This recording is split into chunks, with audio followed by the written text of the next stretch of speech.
Good morning, guys. I am taking a little bit of a break from restaurant related stuff today to talk about something that's been in the news and it's got everybody talking. So people are up in arms at the moment. So recently, Rwanda changed its import tax law. So it used to be that if you ordered something online that was worth about $100 or less, then customs would usually let it slide. And, you could get it into the country and use it. But they've just dropped that to anything below $50. So anything above $50 can now be held at customs, and you have to go there and you have to pay for the storage of the item. So every day they hold it in storage, they're going to charge you. You have to pay import tax on that item, and then you have to also fill out loads of forms. It's a whole headache. So there's a customs place in town called Magerwa, which is there's one up by the airport, and you'll get a little message saying that your item is in the country, you need to come and pay these taxes. So it used to be under $100, fine, in it comes. But anything over $500, you used to have to hire somebody called a clearing agent. In fact, you still do have to hire a clearing agent. And adding up all of the money that you have to pay the person to fill out the forms, all of the storage fees, all of the waiting around, because it's really slow. You have to put at least a day aside to go and get your stuff out. Adding all of that up, it comes usually to a lot more money than the original item was ever worth, like many, many more times. I fell foul of this myself. Back about 10 years ago, I was doing a piano building project and I needed to order 2 sets of piano strings from abroad. And when they arrived, I had to get a clearing agent. My goodness, it was so expensive. It took me days to get the items out because back then you couldn't pay your fees using a card. You literally had to go to an ATM, take the cash out and give it to the officers. And the problem with that is if you've got a foreign card, like a British card, I was taking the money from my British account to pay for my goods at customs. I had a limit on how much money I could withdraw each day on my card, which was something like £250. And I needed more than that. So it took me at least 2 days to get the money out to pay the fees to get my stuff out, which incurred another night's storage at Magerwa. So literally, the second something comes into the country and it's held by customs, many people just kiss goodbye to it because the length of time you're going to be there trying to get it out and the amount of money that you have to pay makes it not worth actually collecting the item.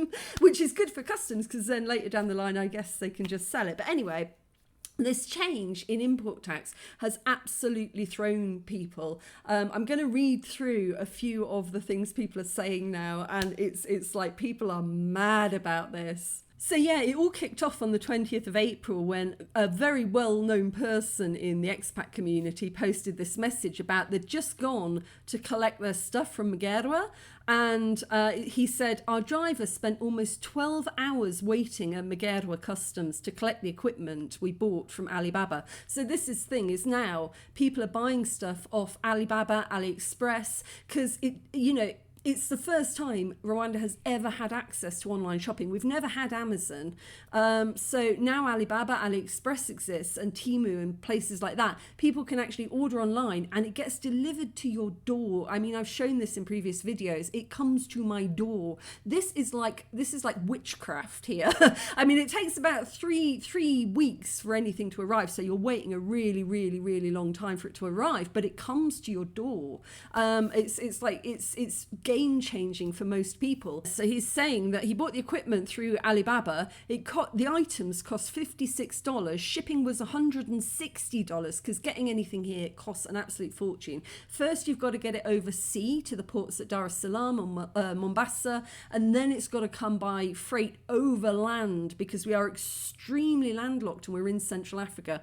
Now, that's often what causes the cost, but also now we do have a national airline and they fly to many places that we can import stuff from. So I think a lot of it comes by plane. But as you've seen with this whole Strait of Hormuz debacle, the cost of playing fuel is through the roof at the moment. Like our fuel prices in petrol stations here have doubled in like the past month.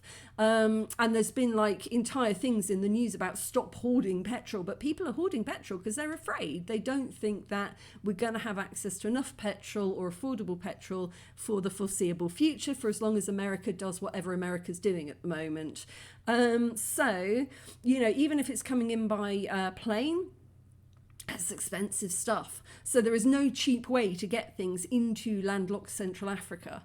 So yeah, the shipping 160, taxes 31,138 Rwandan francs. Storage, this is the thing, is they charge you every day it's in storage. And you can go there and stand in a queue until closing time and still not get your stuff out of there. I think I had to go back 2 or 3 times when I got my strings out. That was many years ago, but it was enough to tell me that I would never do it again. I would never import anything again over the $500 threshold. So yeah, 70,800 Rwandan francs just for storage in the warehouse once it arrives in the country. I mean, yeah.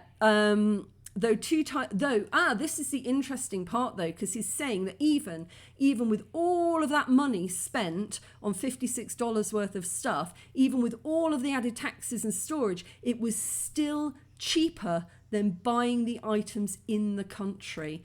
Yeah, I mean, this is the problem. We don't produce anything. And I'm going to talk about this in a moment, because I think what we're doing here, I think we're copying a system that might work for the US, I don't know, might work for the UK, because they're all doing similar stuff at the moment. I'll talk about that.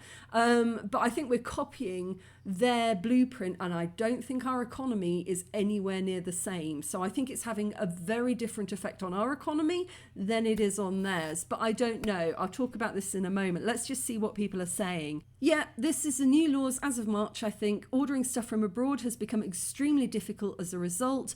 And when I complain to RRA, they say, but this is one of the only ways we can make money. Bless RRA, they are honest to a fault. They are honest to a fault. I actually believe that statement, because years ago I had a very similar experience. They were fining people, very, very punitive system that will fine you for any mistake. And years ago I messaged them on Twitter saying, look, are you guys making more money from fining people than you are from taxes? And the response was like, ha ha, no. And you're like, you are, aren't you? You are. That's what's happening there. So yeah, I believe this guy's response, because I've had similar interactions. Right. How is this going to be sustainable when a lot of items are not available in the local market? Well, it's not sustainable for businesses here. Because yeah, you can't get so many things here, so many basic stuff here. That's why online shopping has just exploded, because you cannot get the items here. We don't manufacture on that level. Like America manufactures quite a bit of stuff. UK does. I mean, they're both service industry now. So again, they're facing this problem, is people are importing from China, importing from other countries, because we no longer produce those things. And because we don't produce them en masse, if we do produce them, they're a lot more expensive. You can't just cut off people's supply to other goods from other countries when you haven't got a viable alternative in the country. And it's kind of difficult because, you can kind of see it from both points, because for Rwanda, everybody I know is ordering on Ali at the moment, and that is a massive amount of the country's money just going to China right now. And so I think they're trying desperately to kind of claw a bit of that back, and they're doing it by kind of punishing the consumer who has got no local alternatives for getting what they need. And we don't have manufacturers making alternative homegrown stuff. I mean, we tried to make laptops at one point. There was Gorilla Laptops at one point. We tried to make motorbikes. There was Rwanda Motorbike Company at one point. None of these companies really took off, really survived. And so still everything is coming out. And motorbikes are a huge object. Of course, you're going to spend a lot of money importing one of those. But just even simpler stuff, you see people every day online asking, where can I get this? Where can I get this? Where can I get this? Like simple stuff. Even for my restaurant, can't find corn syrup anywhere, can't find agar anywhere, xanthan gum, anything small like that. We have to get it from abroad. And like the other guy said, if you do find it in the country, it's usually astronomical in price. price compared to what it would cost if you bought it online, because everybody's selling it in the country is buying it online and then marking it up. So of course, if you can cut the markup and go straight to the original supplier, you're going to do that. So yeah, basically I can see it from the government's point of view, because they just want to make some money back, because they're watching all this money just disappear to traders in China. And if you don't find a way of putting yourself in the middle there and getting some of that money back, you know, not making any money. As RRA said, ain't making any money. But the problem that we have here is it absolutely punishes people who are running businesses in Rwanda who are already struggling. I mean, price of petrol's gone up, so everything coming in's gone up. Then to hit them with import tax increases as well is just... I mean, there's a lady I know who runs, she runs the most beautiful bookshop, beautiful secondhand bookshop. And she trades a lot of books that are brought in by customers in Rwanda, but you can't run the entire business like that. There just aren't enough titles. So she supplements by importing books for the bookshop. And she was saying shipping fees have skyrocketed as well. I was formerly able to get books online for my bookshop, but now I'm priced out of the market. Got burned recently on the change to the $50 limit. The import limit.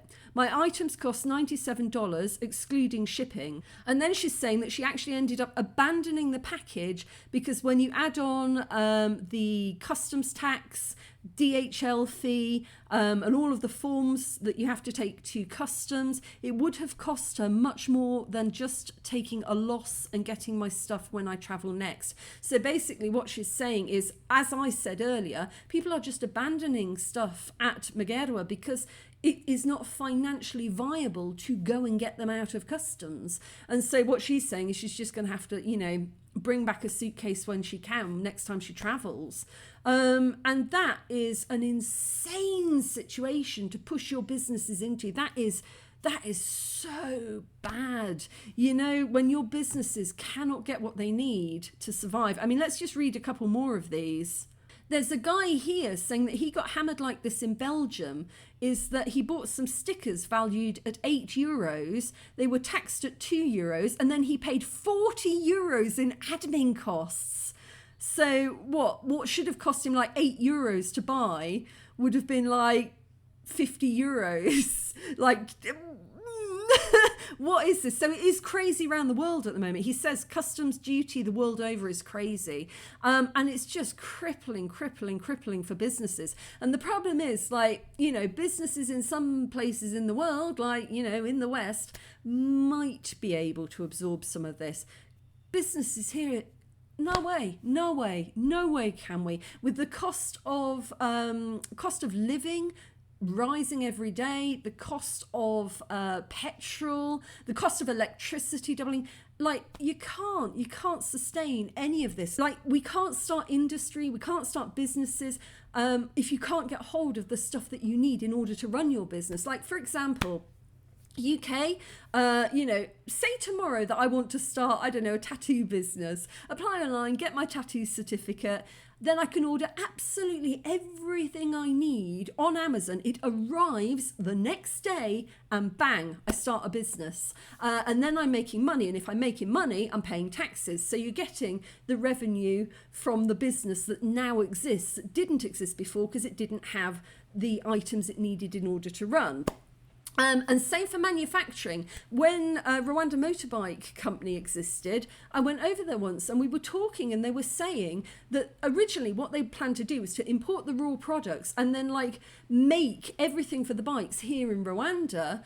Sorry about the, I don't know if you can hear this, it started raining. So, but anyway, what they said happened was that they realised that it was so expensive to get the materials into Rwanda, it was cheaper just to buy ready-made parts from China. So at that point, it's not really a Rwandan-made bike, it's a Rwandan assembly line for Chinese bikes, you know. And it's kind of, it's sad because you're hearing these people coming in with all these ideas and these dreams of, oh yeah, we want to create this, we want to manufacture this, but they cannot get the items into the country. Same for me. I was going to make piano wire because at the moment I order it from Europe, Germany. And it takes a long time to get here. And if it's wrong, it then takes a long time again to reorder it. Very expensive to get stuff into the country. So I thought, oh, what if I buy a piano string winding machine and then just bring in the copper as we need it and the wire? And absolutely not. When I looked into the prices of what that would cost just to get the equipment here and then to bring in the raw material to make something, that was out of the question. And also the experience that I had myself at Magera trying to get piano strings in, and I just swore I would never ever attempt to import anything again. So you're just killing innovation, you're killing businesses, and it's like we're protecting our internal market, but there is no manufacturing. That, we're not producing the things that people want to buy. And if you're not doing that, just take down those import licenses. Let stuff into the country, let it in, bring it in. And then you've got people creating businesses, you've got people, selling things and maybe manufacturing things that you can then export. You hear what I'm saying? So you bring it in, you let people have access to what they need to create their businesses and to start to thrive and make money. And then your taxes are going up anyway. They're going up because people are making money and paying taxes. People might be exporting and you're making money from export. Tax it later down the line. The problem at the moment is we're taxing it before people have even been born yet. You haven't even birthed your business and you're getting taxed for every little thing that you need in order to do business. And it's crippling. I honestly just think part of the thing that holds back developing countries is lack of access to stuff. People need stuff to do stuff. You need access to electronics. You need access to IT stuff. You need access to food types of stuff, like me and my corn syrup. You need access to art supplies. You need access to all of these things that we currently don't have affordable access to. If you can get it affordably online, let it into the country. Let it in, because then you've got an entire workforce of people with the equipment that they need to make stuff, to do stuff, to create things. And if you cut that off, then people are just stagnant. People are sitting there going, yeah, I'd like to do this. I'd like to, be a tattoo artist, or I'd like to, make ceramics, or I'd like to make piano wire, but I can never get access to the things I need to do that, so I'm never going to do it. So the business never gets created, so the income tax never gets paid, so the export never happens. We are stagnant, and people are so tired, by just being cut off from the things that they need in order to do stuff. Let it into the country. I'm not an economist, but just from the heart, just from the kind of the love of life and creating things and doing things and following passions, let it into the country. Because this is the edge that Western countries and trade zones have, that you don't want to deny your own people. Like when the UK was in Europe, we could import absolutely anything we liked from Europe without paying import tax, because that was the whole point of a trade zone. You need those trade zones, you need those exemptions just to give yourself an economic edge. So again, this has been the case for quite some time. My mum sent me over some of my used clothing and put $100 value on the box. Never put that. And when I went to the post office to pick up the package, I was shocked they were charging an import fee. It was literally my daily wear of used pants and t-shirts, but they didn't care. It was my personal clothing for home. And here's another person here talking about how hard it is to get stuff out there. You're getting charged a fortune. They paid 192,000 francs to get their package, but you're just standing there waiting around. I've got to say, Rwanda is not known for speedy customer service. It really, really isn't. You've got to take a book, you've got to take water, possibly some toilet paper, and you've got to be prepared just to sit there for a really long time. Ain't nothing get done quickly here. So they spent almost 8 hours for the privilege of paying 192,000 francs just to get their stuff out of customs. What's also crazy, if the value of your goods is something like $500 or more, you must use an agent. Yeah, I told you about the clearing agent. What that means is if you brought in one computer worth $500 or a container of 10,000 computers, it will be the same clearing process. Yeah, there aren't systems. It's like when I went to MTN the other day and I needed a service for businesses, but it didn't matter if you were there for business, if you were there for personal, if you were there for internet, you all sit in the same queue. And it's just like, you know, can we not like compartmentalize this a little bit? Can we not like have departments that deal with different things, you know, so that we keep people moving, we get people in, we deal with the problem, and out they go again, and that just gets stuff moving. But here it's like you just everybody in the same room for everything. It's just it slows stuff down. It really slows stuff down. Oh, and here's one. Yes, I had an order before the new rules in November, but by the time it arrived, the new rules were in effect. I paid over 200,000 in storage fees and taxes, but along with the hefty price, the time it takes and the people you have to deal with is the worst part. Again, customer service non-existent. This lower import tax threshold wasn't in effect when he ordered his goods, and by the time they arrived, the new rules were in place and he was getting hit for a tax he wasn't expecting, and then you've just got to go and stand there for hours and hours, you know, just trying to get your stuff out of there. And it's kind of in Maguire's best interest not to let it out, because the longer they keep it there, the more you're paying in storage. This is what's happening here. You can't do any of this online either, I don't think. So yeah, I mean, it's just absolutely insane at the moment. And like I say, you know, developing countries are already at a massive disadvantage for not being able to get stuff, especially if you're landlocked and it costs so much to get stuff into the country and you can only bring it in small amounts like a plane load or, you know, a lorry load. You know, we don't have a railway system. We don't have like anything like that. The roads are small, often not in great condition, sort of outside the country. So to get stuff here, it's hard, it's expensive, and then it kind of feels like you're being further disadvantaged by your own customs department, who are just saying, oh right, they want something to make their life a bit better, to create a business, to, you know, help them grow. We need to tax that now. We need to get on that. And I can understand it from their point of view, because like never before have people in Rwanda had access to online shopping. And now that they have, you know, it just seems crazy to let stuff in without taking a cut. But in the long run, it's really going to impact people's ability to do business and also their desire to do business. Like when you make it that hard, people are just going to go, no, I don't think so, won't bother. But also the thing is, right, it's not just Rwanda. It's not just Rwanda at all. As with everything dark in the world right now, it began with America. Is when Trump came into power, I don't know if it was the first time or the second time, Americans let me know, but America used to have an 800,000 tax-free threshold. So apparently it's called the de minimis level. The de minimis level is the level below which things get to come through free and above which you're going to tax them for customs. And America had an $800 de minimis level, which meant that anything under $800 you could just import. And then Trump scrapped the entire de minimis level. So now every single thing, every tiny little parcel that goes into America goes through the full customs issue. And again, I think his argument was, but it protects American businesses from cheaper foreign imports. But a lot of that stuff, as we've seen with the Trump phone, right? If you've been following this fiasco about the Trump phone, Trump was like, we're gonna manufacture a fully American mobile phone, and it's gonna be cheap, it's gonna be brilliant. Loads of people paid money, bought this phone.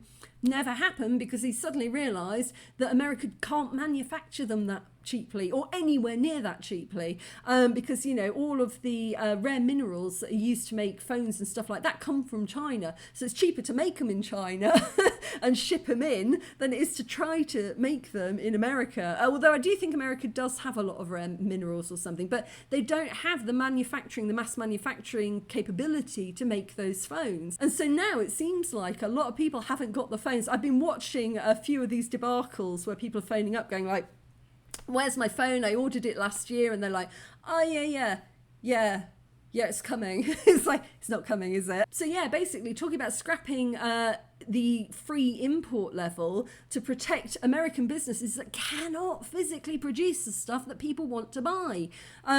Same situation here at the moment. You know, I mean, it's better here than America right now because we've still got a $50 de minimis level. The UK, I think the UK is something like £135, so about $170 de minimis level. So below that you can import it. Most people in the UK found out for the very first time what import tax was when Brexit happened, when the UK left Europe, because before we could order anything in Europe and it turns up and, you know, it's not subject to import tax. And then suddenly we left Europe and people were still shopping online and buying things from Europe. Like, I remember this lady, she bought something like a £140 coat, an expensive designer coat, and it arrived and she got smacked for import tax for the first time. She's like, what is this? What? Why am I being asked to pay more? Because she'd never had to before. And this is the beauty of trade zones. And, you know, yeah, it's like when you leave them, you're often in trouble. So people in the UK had never really had to think about import tax before until we left Europe. And then the UK's 135 import tax threshold, apparently they're now talking, I don't know, I was reading about it somewhere, that they're now talking about maybe going the way of America and scrapping it and charging people for everything that comes in. And again, that made sense when, like, the UK used to be a massive industrialised country. We used to produce a lot of things. We had massive industries.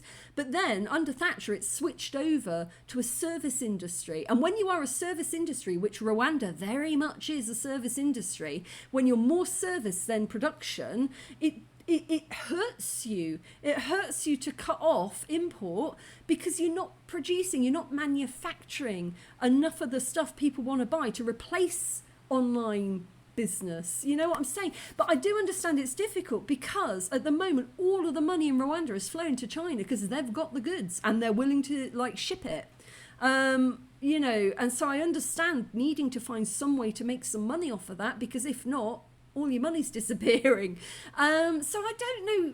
But for me, I'd just say, instead of taking the short-term view of tax now, take the long-term view of just let it into the country, let people start their businesses, make sure they've got everything they need to make their business flourish. And when it is flourishing, you're going to get more in income tax and you can start to export more.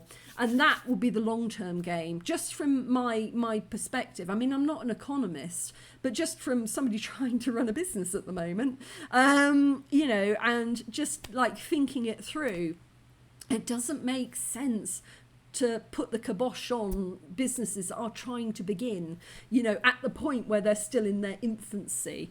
So anyway, that's just me talking through what I've been looking at online at the moment, because everybody's talking about this, but everybody's talking about it as though it's sort of only a Rwanda thing. And I think it's interesting to look at the wider picture. Trump started this trend by, you know, taking the de minimis from $800 down to nothing.